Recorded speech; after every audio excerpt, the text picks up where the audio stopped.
If you got a Bible, turn to Mark chapter 5 this morning. I meant to grab the page number in the Bible. If you see somebody around you who doesn't quite look like they know where they're going, help them out. But Mark is one of the four Gospels. It's one of the first four books of the New Testament: Matthew, Mark, Luke, and John. They're about 80% of the way back. So if you can find Matthew, Mark, Luke, or John in a paper Bible, you've done 90% of the work. And we're going to look at Mark 5. We're in week 2 of a series called Encounters with Jesus. And what we're looking at in this series is people who just had one meetup with Jesus. They're only mentioned in the Gospels one time. They had one meetup with Jesus. And there's kind of a quote that Ari's going to throw up on the screen that we've been working with and that you'll hear a lot during this series because I love it so much. It's going to take us all the way through Good Friday and then through Easter Sunday. It's by a guy named W.H. Vanstone. He said, as Jesus moves about, and this is true of the Gospels, and this is true in our lives and in our community in 2023. As Jesus moves about, he leaves behind him a trail of transformed scenes in changed situations.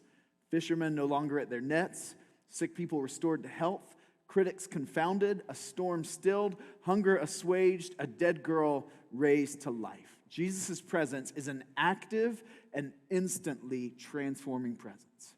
Active and instantly transforming presence. We're going to talk about that a little bit today and what that looks like in our lives, because some of us don't feel like sometimes it's like, I believe Jesus has changed everything. Why isn't more things changing in my life? I don't know if you've ever felt like that. I certainly have for a lot of my faith journey.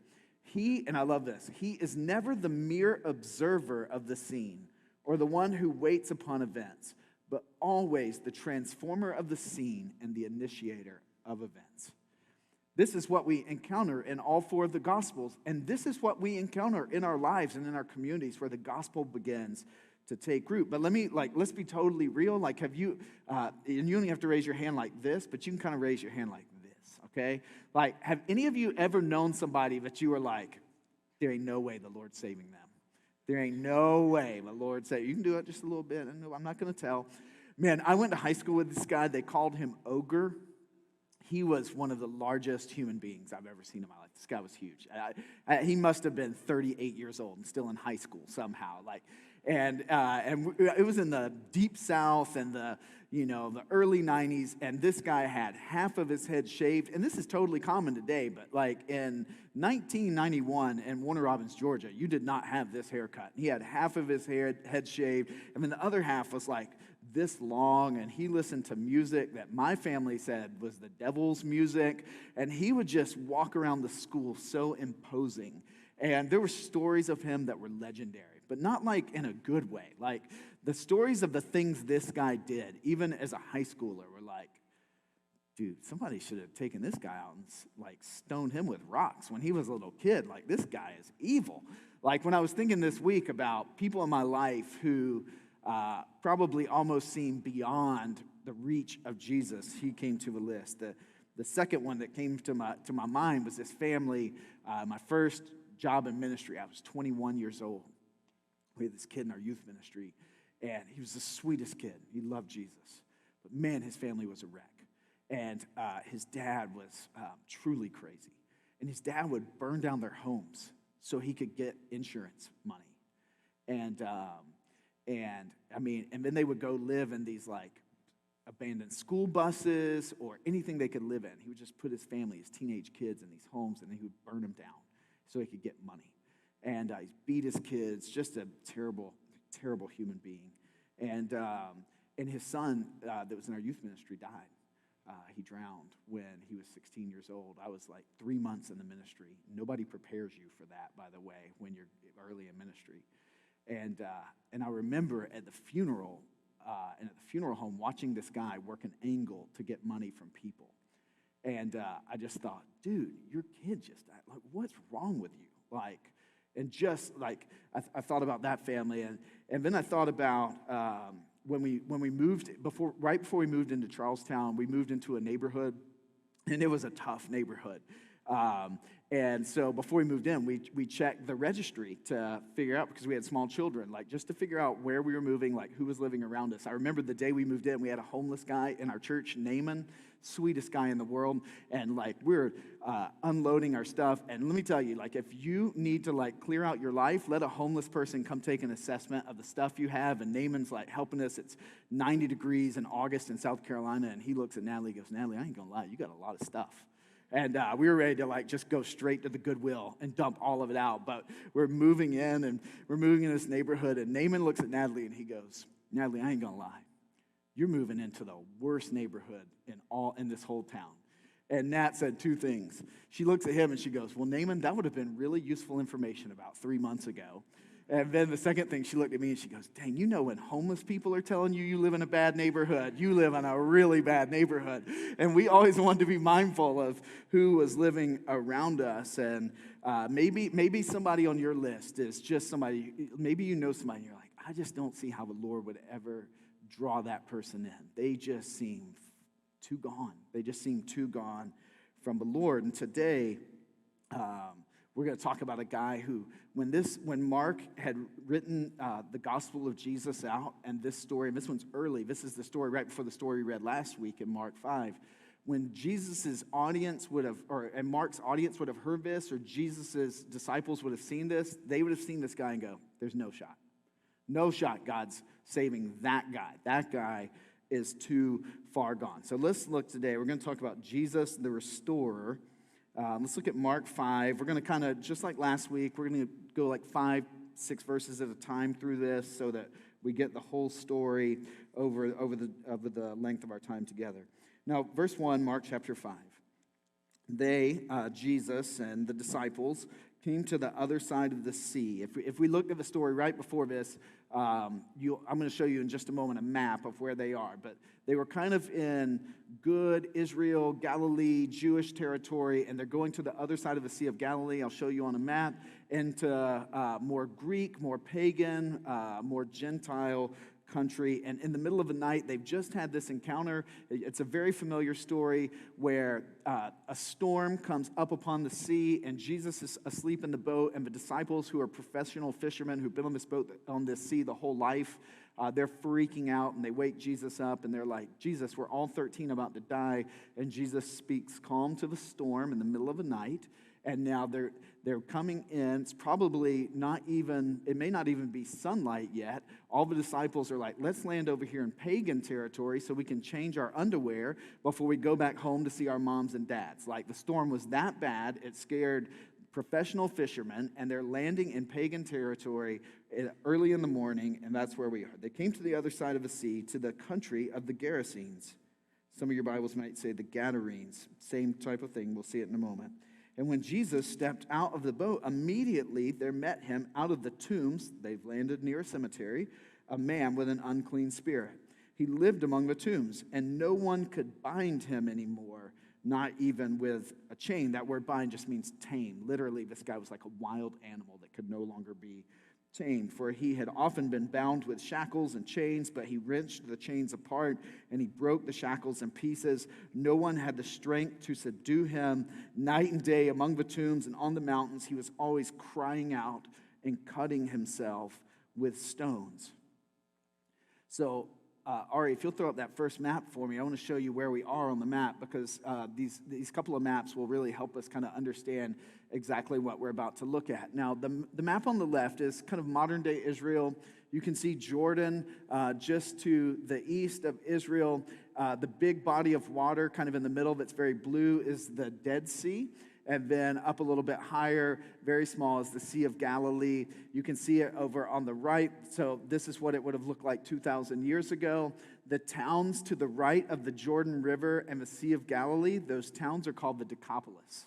It's 10 little towns, very culturally Greek, very pagan, very not Jewish, very not Old Testament, all of those things. Jesus was doing his early ministry on the left side of a lake in Capernaum, Nazareth, towns like that. And now he's going over to the right side of the lake to sort of cultural enemy territory. If you'll go to the next map for me also, Ari, because there's one other thing I want you to see here, and it's topography.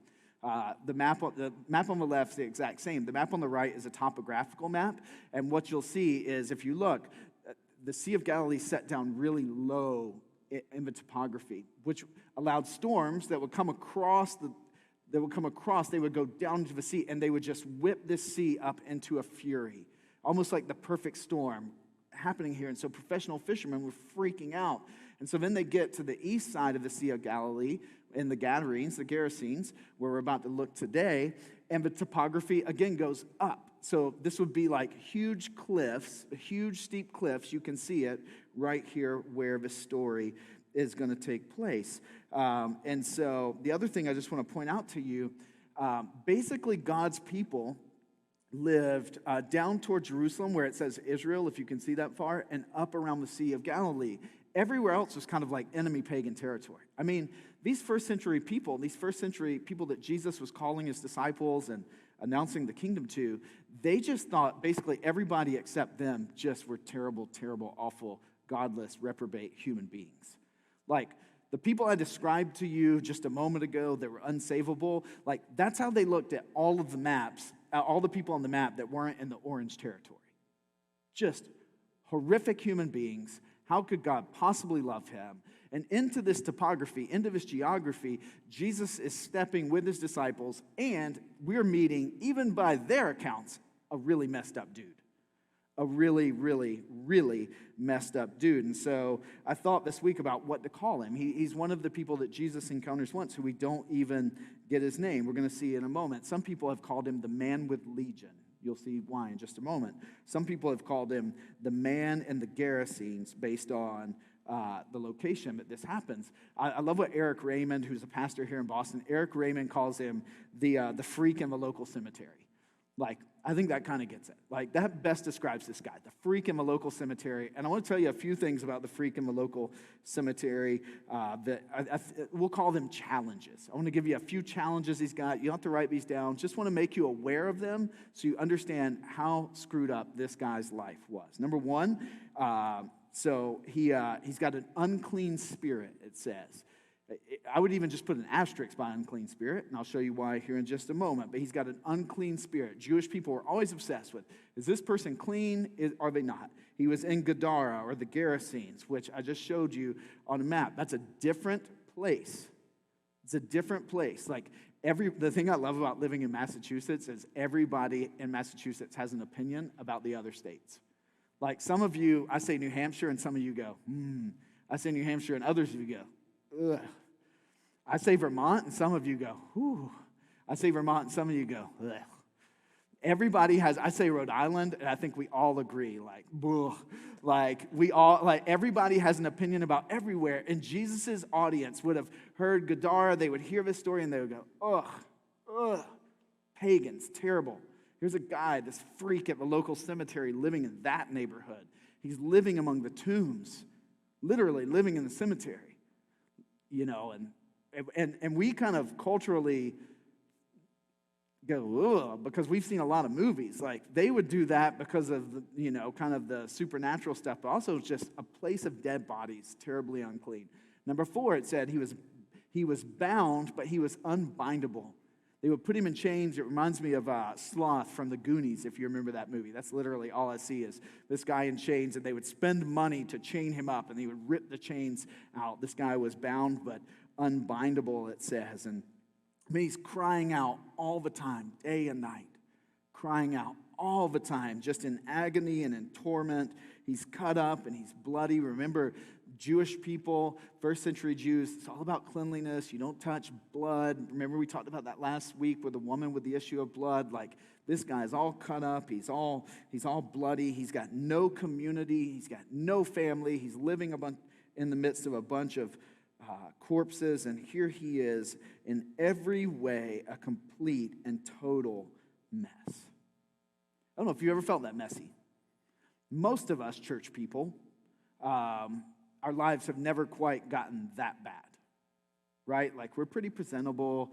I was talking with a guy the other day who's starting a new church, and He's here in Boston. He was like, I just got to get 30 or 40 people, and we've got to start a church service. I was like, where do you plan to get 30, 40 people? He was like, well, I'm hoping like a couple churches will lend me some, and then we can get to 40 people. I was like, it's a horrible idea. He said, why? I said, because you're not starting a church, you're starting a church service. He said, well, what do you mean? I said, you do that, you'll only attract Christians. He goes, why? He said, because people far from Jesus can walk into a room with Christians and they can smell them from a mile away. We just look different. We look like we've been through less stuff than most people sometimes. Now, maybe we have been through less stuff. Sometimes maybe we just want to present like we've been through less stuff. But the freak in the local cemetery is going through some stuff, and there's no way to hide it. And everybody knows it, including Jesus. Let's keep going in verse 6. And when the freak, saw Jesus from afar, he ran and he fell down before him. There's a posture, that's sort of a posture verb, but it's also a worship word.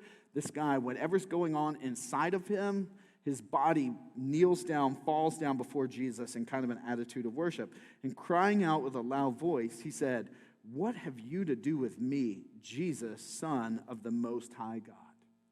Now, if you write in your Bible, I would encourage you maybe to even underline that phrase. I adjure you by God, do not torment me. Ironic that this thing, whatever it is in this man that's been tormenting him, is now asking Jesus not to torment them. Verse 8, for he was saying to him, come out of the man, you unclean spirit. And Jesus asked him, he said, what is your name? And he replied, my name's Legion, for we are many. There's multiple somethings in this man. And he begged him earnestly not to send them out of the country. Now a great herd of pigs was feeding there on the hillside. So they begged him, saying, send us to the pigs, let us enter them. And Jesus gave them permission, and the unclean spirits came out and entered the pigs. The demonic spirits came out of the man and went into the pigs, and the herd, numbering about 2,000, rushed down the steep bank and jumped into the Sea of Galilee and drowned in the sea.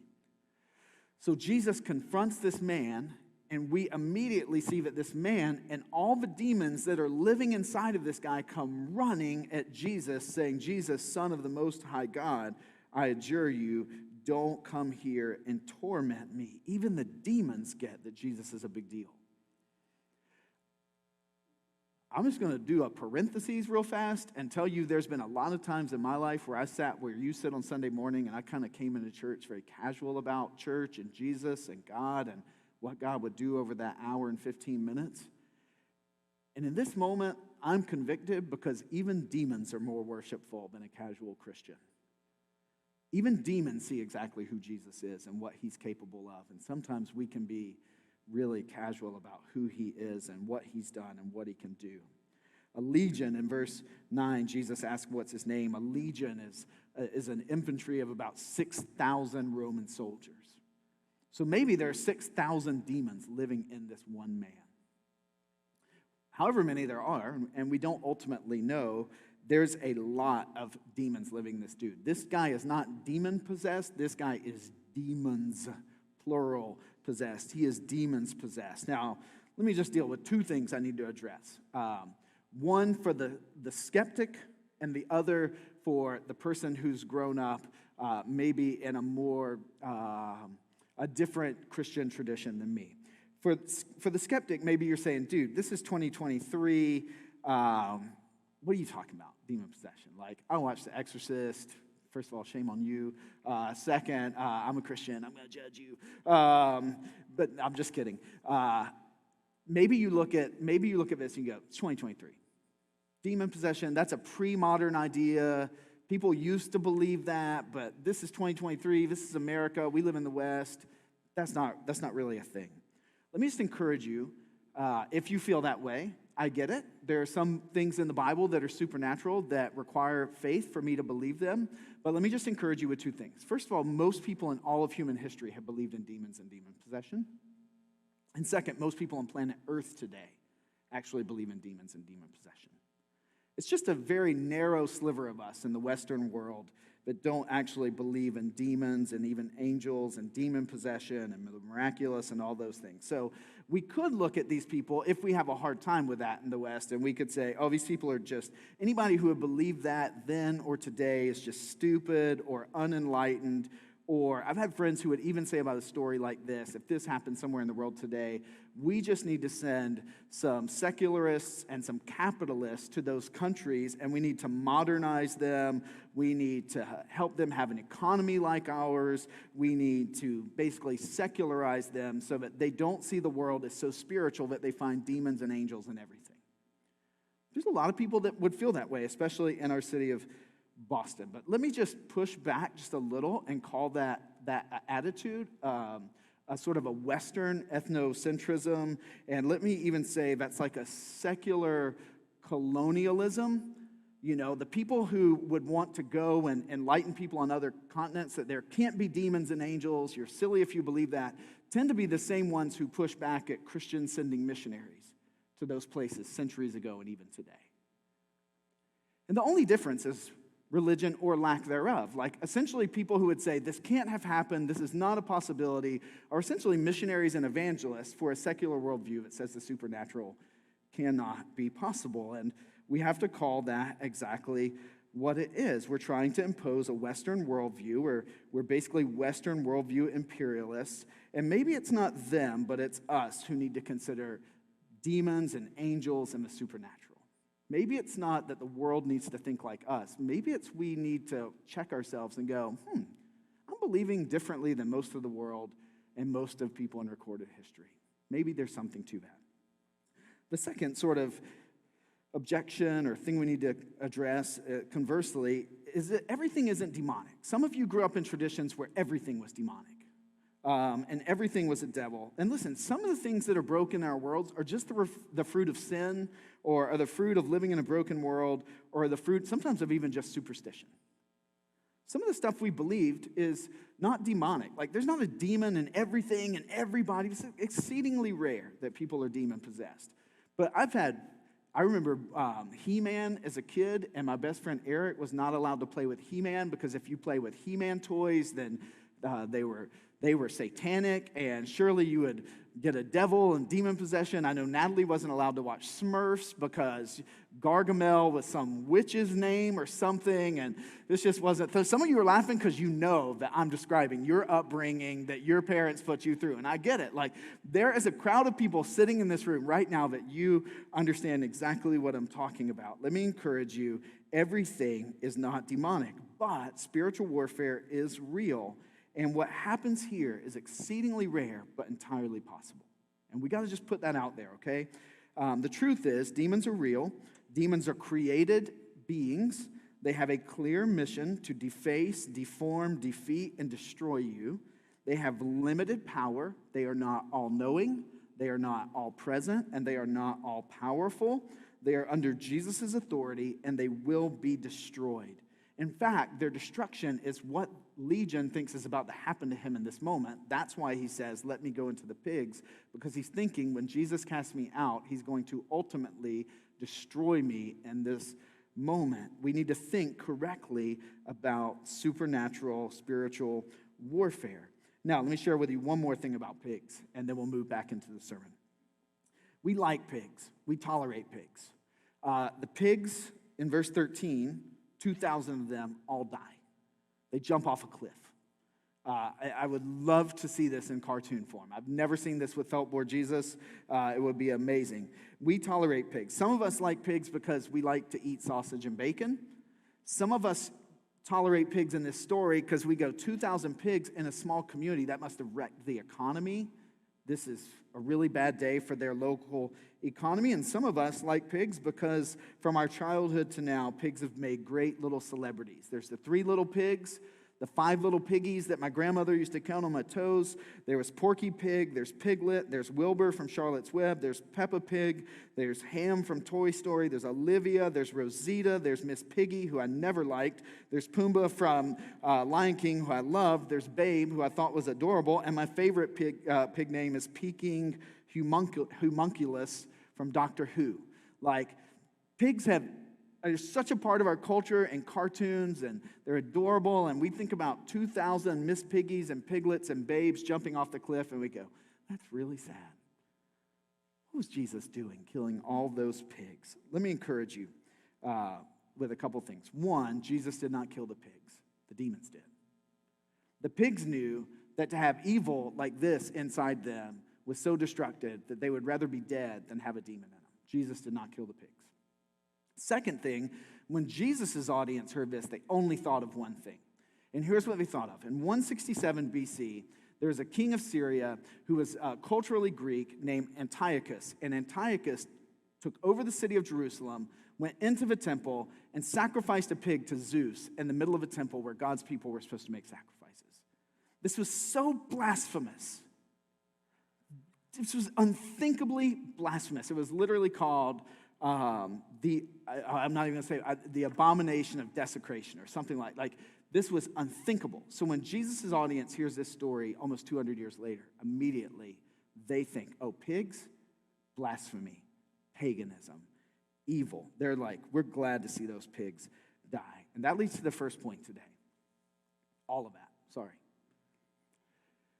Never forget what Jesus saved you from. Never, ever forget what Jesus saved you from. Maybe we don't have 2,000 demons running around on our inside, but man, we're a mess apart from Jesus. And the things that Jesus saved us from would call all the created order to go and jump off a cliff rather than want to live inside of them. Never, ever, ever forget all that Jesus has saved you from. We'll just keep going. Keep going in verse 14. So then the herdsmen, because the pigs are being watched, the herdsmen fled, and they told it in the city and out in the country, this whole 10-town region, and people came out to see what had happened. And they came to Jesus, and they saw the demon-possessed man, the one who had, past tense, the legion, sitting there, clothed and in his right mind. And they were afraid. Not afraid of the pigs, afraid of this dude, the freak in the cemetery. And those who had seen it described to them what had happened to the demon-possessed man and to the pigs. And they began to beg Jesus to depart from the region. The man is unchained, the man is seated, the man is clothed, the man is in his right mind, and the demons are now gone. Everything has changed. Did Jesus change your life that radically?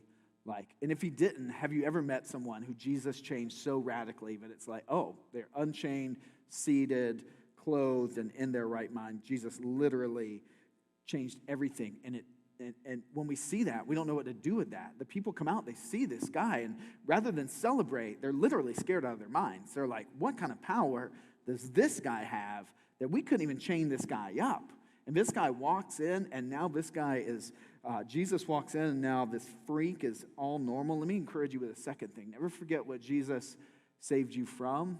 Always remember what Jesus saved you to. Always remember what Jesus saved you to.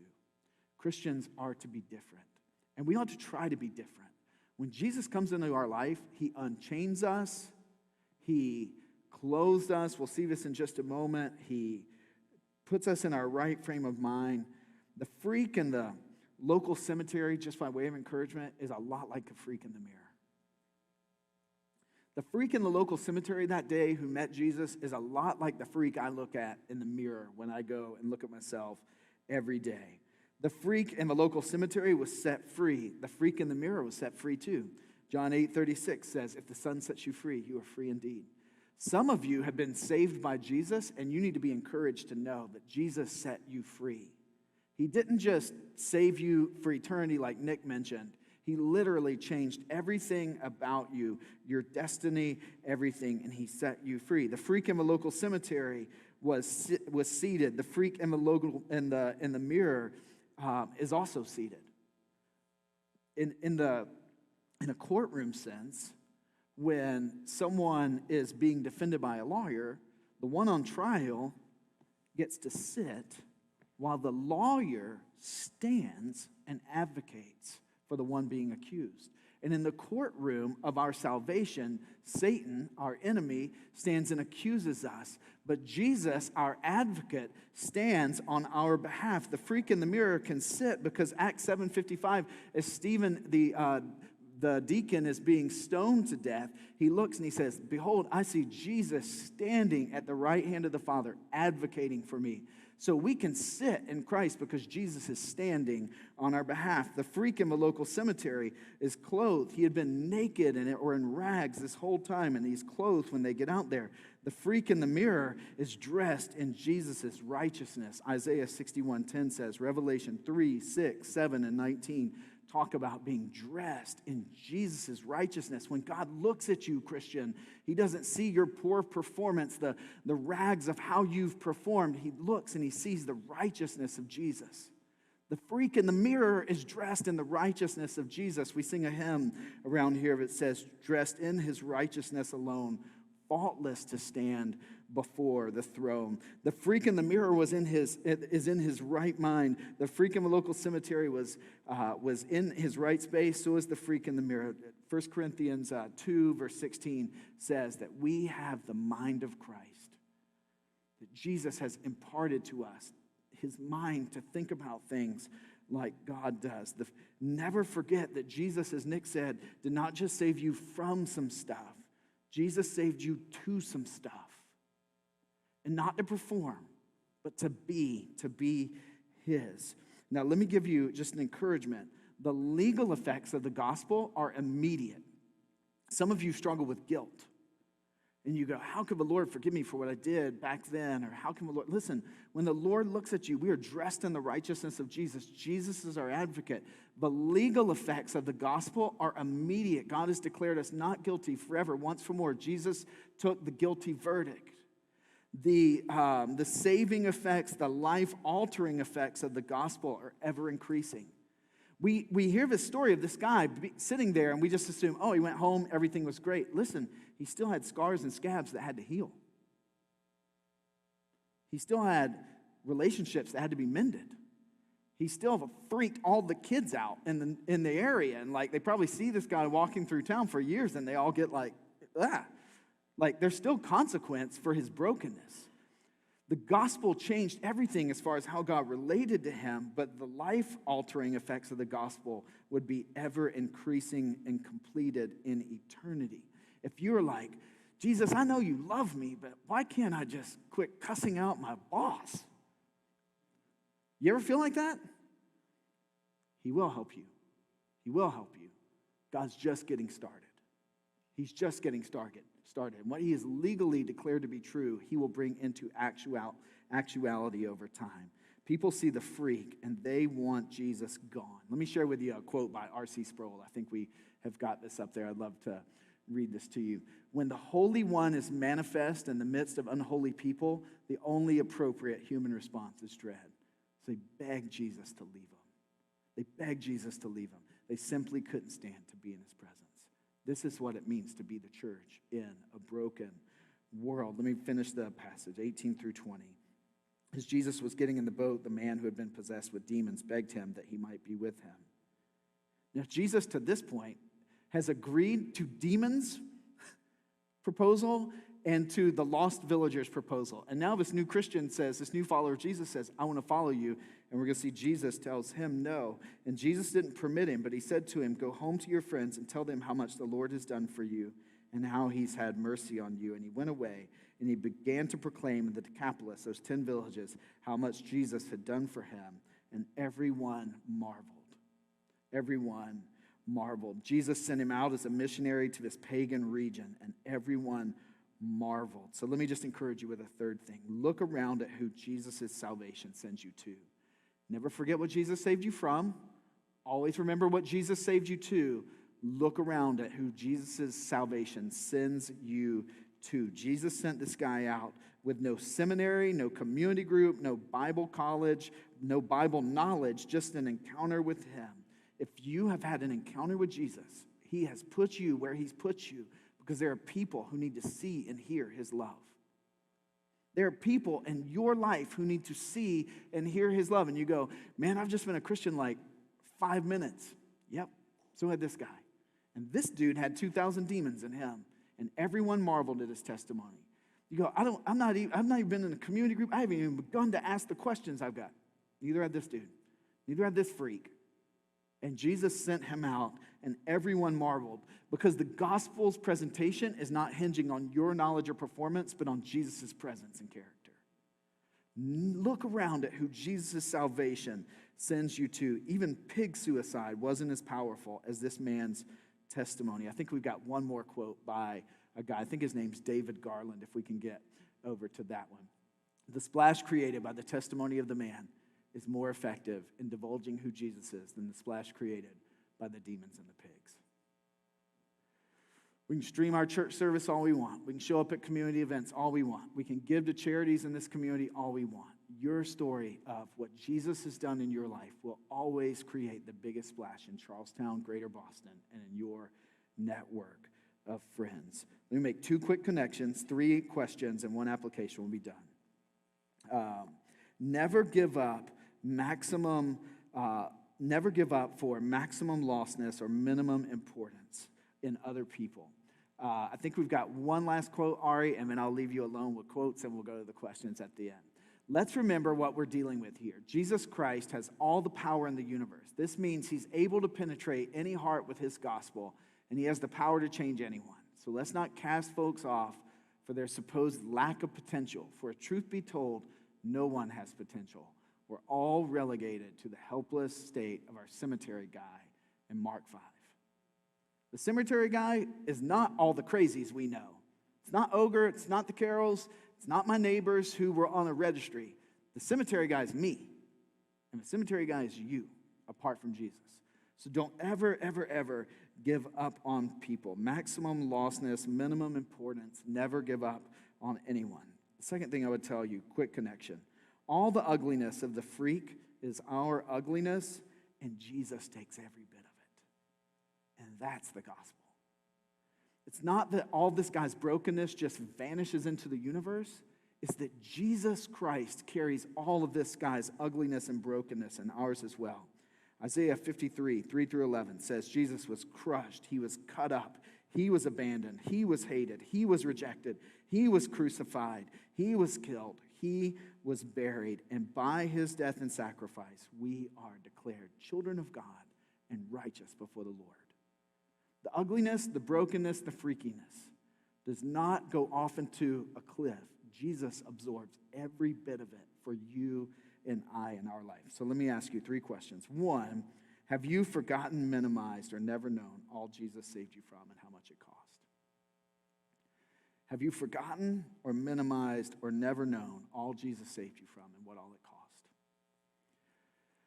I love doing baptisms because it reminds me of how messed up I was before Jesus saved me.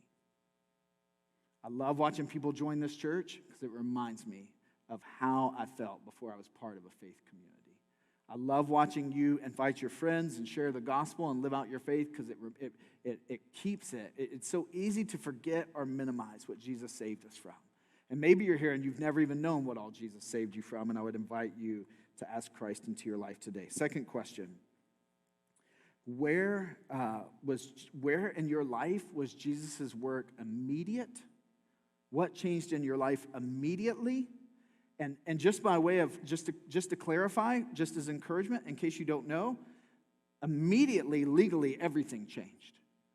Immediately, legally, God completely declared you now and forever. You cannot be released from the palm of his hand. He loves you. He holds you. Legally, God has declared you not guilty in Christ.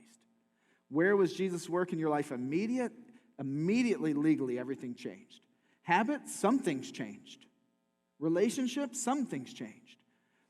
Be encouraged, though. Where is Jesus' work also in your life ongoing? What is going to die in this life or when you stand before the Lord? Where is Jesus' work in your life still ongoing?